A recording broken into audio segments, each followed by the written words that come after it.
Hello students, good morning all of you. Let's continue our class. हम CBCS के बारे में पढ़ रहे थे। CBCS के बारे में हमने क्या क्या पढ़ लिया था। हमने देखा था CBCS system choice based credit system होता है, इसकी रिकमेंडेशन नेशनल नॉलेज कमीशन और 11th 5 ईयर प्लान ने की थी। UGC ने इसको इंट्रोड्यूस किया था। इसके मेन ऑब्जेक्टिव क्या थे? इसके मेन ऑब्जेक्टिव थे हायर एजुकेशन को इम्प्रूव करना, हायर एजुकेशन को फ्लेक्सिबल बनाना और बच्चे को ज़्यादा से ज़्यादा अपॉर्चुनिटी प्रोवाइड करना और एजुकेशन की क्वालिटी को इन्हांस करना। ये इसके मेन ऑब्जेक्टिव थे। फिर हमने पढ़ा था कि इसमें 3 टाइप के कोर्स करवाए जाते हैं। इसमें फर्स्ट कोर्स था कोर और सेकंड था इलेक्टिव और थर्ड इसमें क्या था? फाउंडेशन। कोर कोर्स के अंदर जो सब्जेक्ट होते हैं वो हम सब के लिए कंपलसरी होते हैं, वो सबको करने होते हैं। इलेक्टिव के अंदर बच्चा कोई भी सब्जेक्ट अपने इंटरेस्ट के अकॉर्डिंग सेलेक्ट कर सकता है। और फाउंडेशन कोर्स किस लिए करवाए जाते हैं? फाउंडेशन कोर्स स्किल डेवलप करने के लिए करवाए जाते हैं। ठीक है, ये सब हमने पढ़ लिया था। आज हम आगे शुरू करते हैं। इसमें एक ग्रेडिंग सिस्टम भी होता है। ग्रेडिंग सिस्टम के अंदर क्या करते हैं? 10 पॉइंट्स ग्रेडिंग सिस्टम होता है। इसमें जैसे 10 पॉइंट ग्रेडिंग सिस्टम होता है, 10 पॉइंट ग्रेडिंग सिस्टम के अंदर इस टाइप से ग्रेड प्रोवाइड किए जाते हैं। ठीक है, अगर बच्चे की परफॉर्मेंस अच्छी होती है तो उसको ओ ग्रेड प्रोवाइड किया जाता है। O means outstanding. ठीक है, आउटस्टैंडिंग परफॉर्मेंस उसकी बहुत अच्छी थी। ओवरऑल वो बहुत अच्छा स्टूडेंट था, उसकी परफॉर्मेंस बहुत अच्छी थी और उसको 10 ग्रेड्स प्रोवाइड किए जाते हैं। ठीक है, और अगर ग्रेड ए पॉजिटिव आता है तो एक्सीलेंट कहा जाएगा और उसको 9 ग्रेड प्रोवाइड किए जाएंगे। ए आता है ग्रेड बच्चे को तो उसको वेरी गुड और 8 ग्रेड असाइन किए जाएंगे। बी पॉजिटिव के लिए गुड है, 7 ग्रेड असाइन किए जाएंगे और बी के लिए अबव एवरेज है और 6 इसके लिए ग्रेड है। और सी के लिए 5 ग्रेड हैं, यानी कि 5 ग्रेड पॉइंट है और बच्चा किस में आएगा?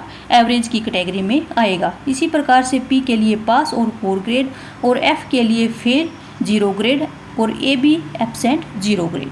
ये जो ग्रेड सिस्टम है ये फॉलो किया जाता है। ठीक है, अब हम देखते हैं कि जैसे CBS सिस्टम में क्रेडिट प्रोवाइड किए जाते हैं तो हम क्रेडिट को काउंट किस प्रकार करेंगे और क्रेडिट किस प्रकार से प्रोवाइड किए जाते हैं। टोटल क्रेडिट 160 क्रेडिट होते हैं किसके लिए? UG ऑनर्स के लिए, UG under graduate honours. 140 credit होते हैं UG प्रोग्राम डिग्री के लिए। ठीक है, इस प्रकार से टोटल क्रेडिट होते हैं 160 और 140। अब ये आता है कि इनका डिवीज़न कैसे होता है।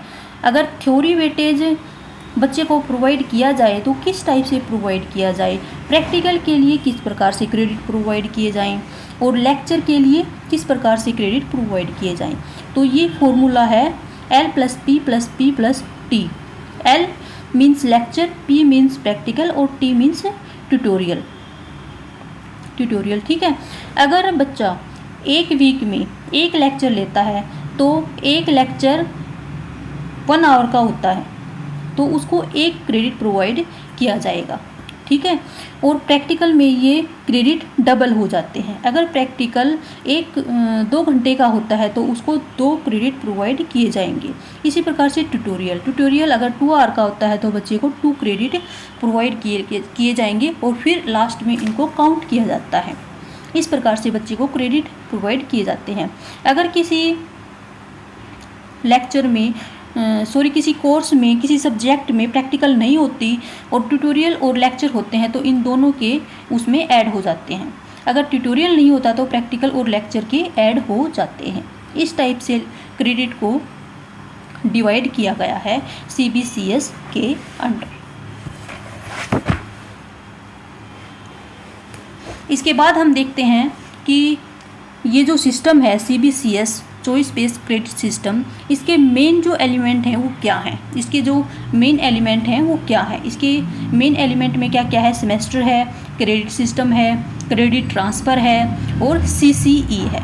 ठीक है, तो सेमेस्टर सिस्टम क्या होता है मैंने आपको पहले बताया ही था। जून से लेकर दिसंबर तक का एक सेमेस्टर होता है और जनवरी से जून का सेकेंड सेमेस्टर होता है। ये 15 to 18 वीक्स के होते हैं, यानी कि 90 टीचिंग डेज का एक सेमेस्टर होता है। और सेकेंड सेमेस्टर जनवरी से जून का होता है, ये भी ऐसे ही होता है 15 to 18 वीक्स का और 90 टीचिंग डेज का होता है।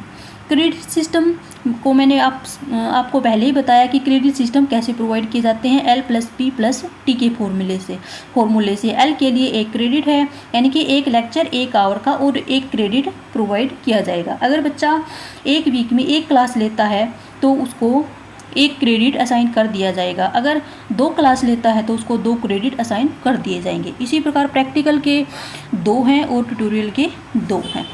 क्रेडिट ट्रांसफ़र से क्या मतलब है, देखो जैसे मान लो एक सेमेस्टर के अंदर बच्चे ने कुछ क्रेडिट अर्न कर लिए, कुछ क्रेडिट प्राप्त कर लिए, ठीक है, और वो बीच में ही बीमार हो गया, नेक्स्ट सेमेस्टर के पेपर नहीं दे पाया, तो क्या होगा, जब भी वह नेक्स्ट सेमेस्टर के पेपर देगा तो उसके जो पहले सेमेस्टर के जो क्रेडिट थे वो उस दूसरे में ऐड हो जाएंगे।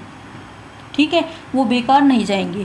फिर इसमें क्या होता है, कई बार क्या होता है, माइग्रेशन हो जाता है बच्चे का एक स्कूल से दूसरे स्कूल में, एक कॉलेज से दूसरे कॉलेज में, यूनिवर्सिटी से दूसरी यूनिवर्सिटी। ठीक है, इस प्रकार से माइग्रेशन हो जाता है, तो उसके जो क्रेडिट होते हैं जो उसने अर्न किए थे वो बेकार नहीं जाते, वो वेस्ट नहीं जाते, वो ट्रांसफ़र हो जाते हैं। जहाँ भी बच्चा आगे जाके पढ़ेगा, जहाँ आगे जाके क्रेडिट अर्न करेगा, वहीं पे वो पहले वाले जो उसके क्रेडिट थे ट्रांसफ़र हो जाते हैं। ये वाली इसमें फैसिलिटी है। ठीक है, इसके बाद है